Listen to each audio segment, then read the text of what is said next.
गृह मंत्रालय का पदभार संभालते हुए। इससे पहले श्रद्धांजलि उन्होंने दी शहीदों को और उसके बाद अब वो अपने विभाग पहुंचे हैं और वहां पर वो पदभार संभालते हुए एक बार फिर से उन्हें गृह विभाग दिया गया है।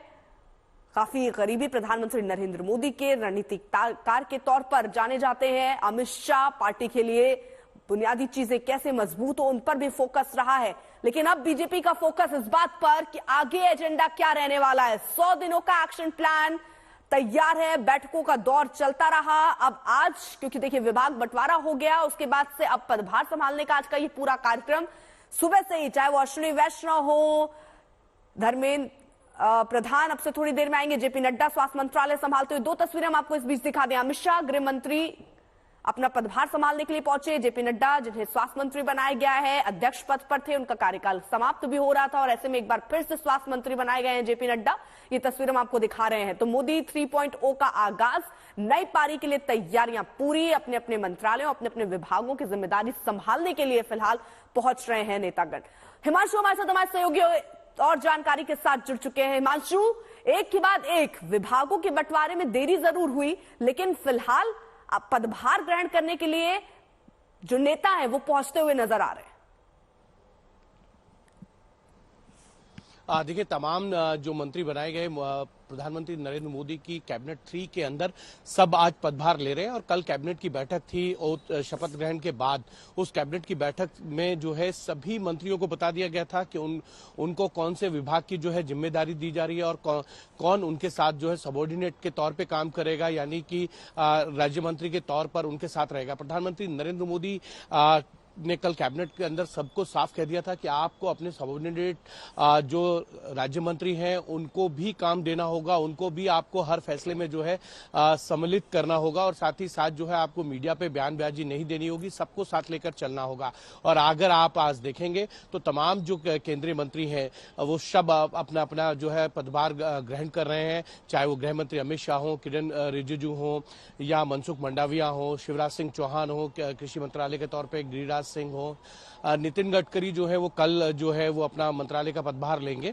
और तमाम अगर आप देखेंगे तो इस तरीके से पूरी कैबिनेट और उनके साथ जो स्वतंत्र प्रभार के मंत्री हैं वो और साथ में केंद्रीय राज्य मंत्री जितने बनाए गए हैं वो ज्यादातर जो है आज ही अपना जो है वो पदभार संभाल रहे हैं। कुछ ऐसे चेहरे भी हैं जो पदभार कल या परसों में लेंगे, जिसमें राममोहन नायडू जो है जिनको सिविल एविएशन मंत्री बनाया गया, नागरिक उड्डयन मंत्रालय जो है वो दिया गया है, वो 13 तारीख को लेंगे, क्योंकि उनका मानना है कि कल जो है वहां पर आंध्र प्रदेश में चंद्रबाबू नायडू जो है वो मुख्यमंत्री के तौर पर शपथ लेंगे। उसके बाद जो है वो राममोहन नायडू जो है वो नागरिक उड्डयन मंत्रालय का पदभार संभालेंगे। तो ये कई चीजें हैं या कई लोग जो है ज्योतिष पे जो विश्वास करते हैं वो मुहूर्त देखकर जो है पदभार ग्रहण कर रहे हैं। कईयों को आज का मुहूर्त जो है बताया गया है, कई लोगों को कल या परसों का मुहूर्त बताया गया। तो हर व्यक्ति अपनी अपनी सुविधा अनुसार अपने अपने नियमों के अनुसार जो है वो पदभार को ग्रहण कर रहा है, लेकिन ज्यादातर मंत्री जो है 80% मंत्री जो है आज ही जो है अपना मंत्रालय का पदभार संभाल रहे हैं। अर्पिता, बिल्कुल, तो गृह मंत्री, स्वास्थ्य मंत्री और कृषि मंत्री अपना पदभार संभालते हुए, साथ ही साथ हम आपको तस्वीरें भी दिखा रहे हैं। अमित शाह पदभार संभालने के लिए पहुंचे, जेपी नड्डा जो कि पार्टी के अध्यक्ष रहे और अब उन्होंने स्वास्थ्य विभाग की जिम्मेदारी अपने कंधों पर उठाई है। कृषि मंत्रालय यानी किसानों की नाराजगी दूर करना, किसानों के मसलों को हल करना, इसके लिए एक बड़ी जिम्मेदारी शिवराज सिंह चौहान को दिया गया, क्योंकि जिस तरह मुख्यमंत्री तो नहीं बनाए गए थे लेकिन केंद्र में एक बड़ी भूमिका में इस वक्त शिवराज सिंह चौहान। किसान अन्न के भंडार भरता है और कृषि भारतीय अर्थव्यवस्था की रीढ़ है जो सारे देश को अन्न खिलाता है, अन्नदाता कहलाता है। उस किसान का कल्याण प्रधानमंत्री जी की सर्वोच्च प्राथमिकता है। कृषि से ही भारतीय अर्थव्यवस्था और मजबूत होगी और हमारी सरकार प्रधानमंत्री जी के नेतृत्व में निरंतर 10 वर्षों से किसान कल्याण के कामों में लगी है। मुझे कहते हुए खुशी है कि प्रधानमंत्री जी ने कल जो सबसे पहले फैसला लिया वो किसान के हित में ही लिया। किसान सम्मान निधि जारी करने का उन्होंने फैसला किया है। भारतीय जनता पार्टी की सरकार ने पहले भी किसानों के कल्याण में कोई कसर नहीं छोड़ी। अब एनडीए की सरकार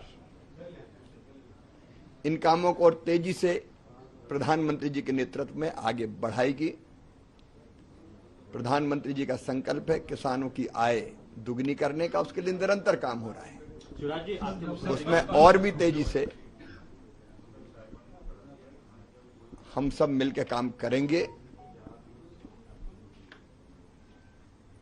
और किसानों के कल्याण के लिए हर संभव कदम उठाएंगे।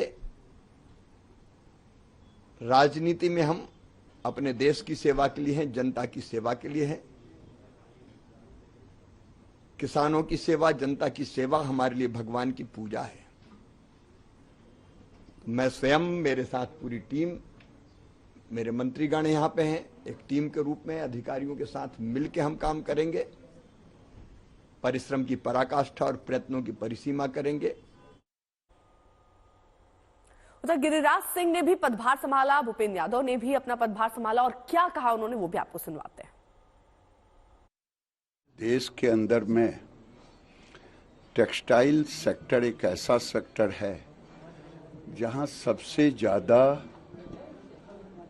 नौकरी देने वाला सेक्टर है और आज दुनिया में भी ठीक है एक अच्छा सेजेबल हम एक्सपोर्ट में भी शेयर है। तो आज प्रथम दिन है। मैं आपको इतना ही कहूँगा कि टेक्सटाइल आने वाले दिन में देश के आकांक्षाओं के अनुरूप प्रधानमंत्री के दिशा निर्देशन में हम सब इसको ले जाने का काम करेंगे क्योंकि ये किसान से भी जुड़ा हुआ है। मैं सबसे पहले यशस्वी प्रधानमंत्री श्री नरेंद्र मोदी जी के प्रति आभार और कृतज्ञता व्यक्त करता हूं कि उन्होंने मुझे एक अहम मंत्रालय की जिम्मेदारी पुनः प्रदान करी है। इस जिम्मेदारी को मैं निर्वहन करने के लिए पूरी तत्परता के साथ कार्य करूंगा।